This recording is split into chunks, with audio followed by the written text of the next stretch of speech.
তিনি এখন ডিজি নন, অথচ ডিজির বাংলোতে বসে আছেন। এক নম্বর, ঘাড় ধাক্কা মেরে বের করানো উচিত। দ্বিতীয়, আজকে যখন ওয়েস্টিন হোটেলে উনি যান,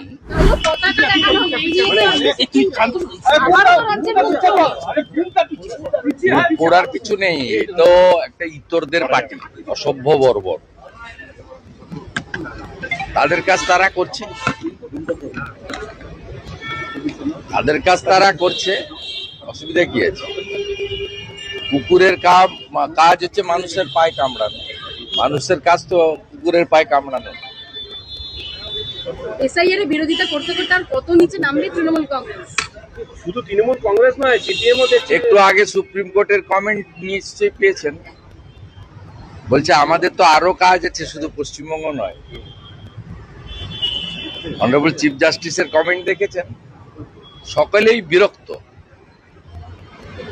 মুখ্যমন্ত্রী, তার সরকার এবং তার দলের আচার আচরণে প্রত্যেকটা মানুষই বিরক্ত। তার অভিব্যক্তি আজকে সুপ্রিম কোর্টের চিফ জাস্টিসের মুখ থেকেও শুনতে পাওয়া গেল। ধর্ণা মঞ্চ থেকে মুখ্যমন্ত্রী বলেছেন, আমরা আছি বলেই আপনারা আছেন, ভালো আছেন, আর একটা কমিউনিটি যখন জোট বাঁধবে তখন 1 সেকেন্ডে শেষ করে দেবে। উনি মনে হয় জানেন না, উল্টো দিকে থাকা কমিউনিটিটাও জোট বেঁধে ফেলেছে।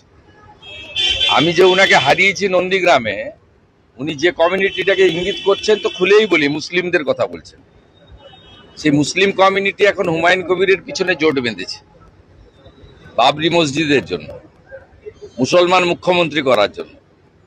আর অনেক আগে উনি যাদেরকে বলছেন আপনারা বাড়ি থেকে বেরোতে পারবেন না, দেখে নিবে ইত্যাদি, সেই কমিউনিটিও অনেকটাই জোট বেঁধেছে গাঁগঞ্জে। এবারে বাকি কলকাতায় আছে, কলকাতার হিন্দুরাও এবারে জোট বেঁধে ভোট দেবে। এই ধরনের সাম্প্রদায়িক উস্কানিমূলক কথাবার্তা এই মুখ্যমন্ত্রীর মুখেই সাজে, কারণ তিনি সব সময় এই কার্ড খেলেই নির্বাচনে জিতেছেন। 2021-এ সিএ কে এনআরসি বলে মুসলমান খেপিয়ে জিতেছেন। 2024 সালেও একইভাবে কট্টর সাম্প্রদায়িক কার্ড খেলে জিতেছেন। হুমায়ুন কবির নিজে স্বীকার করেছে যে মুখ্যমন্ত্রী তাকে দিয়েই বলিয়েছিলেন শক্তিপুরে, বহরমপুরে, যে আমরা এখানে 70, অন্যরা 30, চাইলে কেটে ভাগীরথীতে ভাসিয়ে দেবো। ওটা উনি বলে স্বীকারই করেছেন। এটা আমার কথা ছিল না, এটা মুখ্যমন্ত্রী আমাকে বলতে বলেছিল ইউসুফ পাঠানকে জেতানোর জন্য। প্রাক্তন ডিজিকে অতিরিক্ত দায়িত্ব দেওয়া হলো, আজকে বৈঠকে গুরু দায়িত্ব পাচ্ছেন ডিজি রাজীব। অত্যন্ত অনৈতিক কিছু কাজ করছেন।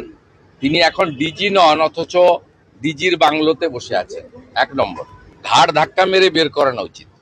দ্বিতীয়, আজকে যখন ওয়েস্টিন হোটেলে উনি যান, উনি এই মুহূর্তে এমপিও নন। বিকেল 3টের পরে যদি সার্টিফিকেট পান তখন এমপি হবেন। তখনও এমপি হবেন না, যতক্ষণ না রাজ্যসভায় ওথ নিচ্ছেন ততক্ষণ এমপি হওয়া যায় না। তাকে আজকে যে ধরনের ধপাধপ করে মমতা পুলিশের লোকরা স্যালুট দিচ্ছিল, আমাকে একজন ভিডিও পাঠিয়েছে, তাতে পুলিশের কতটা অধঃপতন হয়েছে, তারা কতটা আনএথিক্যাল কাজ করছে, কতটা পার্টিতন্ত্রের সঙ্গে নিজেদেরকে মিশিয়ে ফেলেছে, তার প্রকৃষ্ট উদাহরণ। রাষ্ট্রপতি হোক কিংবা জ্ঞানেশ কুমার, পরপর দুটো ঘটনা ঘটে গেল বাংলায়, কিন্তু মুখ্যমন্ত্রী এখনো চুপ করে রয়েছেন। মুখ্যমন্ত্রী করাচ্ছেন, চুপ করে থাকবেন কেন? ক্ষমা চাইবেন? উনি ক্ষমা চাইবেন? কোথায় ক্ষমা চাইবেন? কেন ক্ষমা চাইবেন?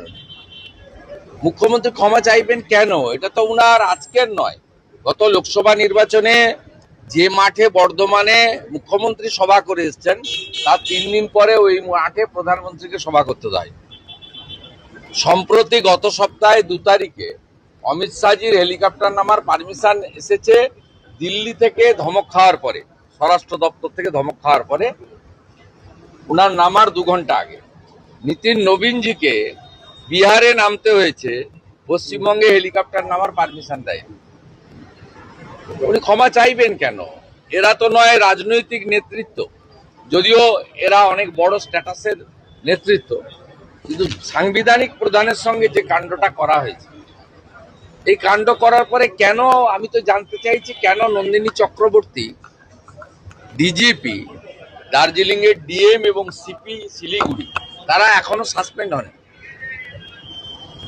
এই একই কাজ তো করেছিলেন 2021 সালে কলাইকুণ্ডাতে আমার সামনে আমাকে ডাকার জন্য প্রধানমন্ত্রীকে অপমান করেছিলেন শুধু মুখ্যমন্ত্রী নন, তদানীন্তন চিফ সেক্রেটারি আলাপন বন্দ্যোপাধ্যায়। সাংবিধানিক ক্রিয়ার হোক কি মানুষ জাগুন, মানুষ জাগুন, মানুষ সব দেখছে। মানুষ যদি ঐক্যবদ্ধভাবে সংবিধানকে বাঁচাতে চান তাহলে এই সরকারকে পরিবর্তন করতে হবে। আর মাত্র 6 সপ্তাহ আছে এই সরকারের। নির্বাচন পয়লা বৈশাখের পরে যে কোনো দিন ভোট হবে, আমরা কয়েকদিনের মধ্যে নির্ঘণ্ট পেয়ে যাব। তার চূড়ান্ত জায়গায় চলে গেছে। অতএব মানুষকেই এই সংবিধান বিরোধী সরকারকে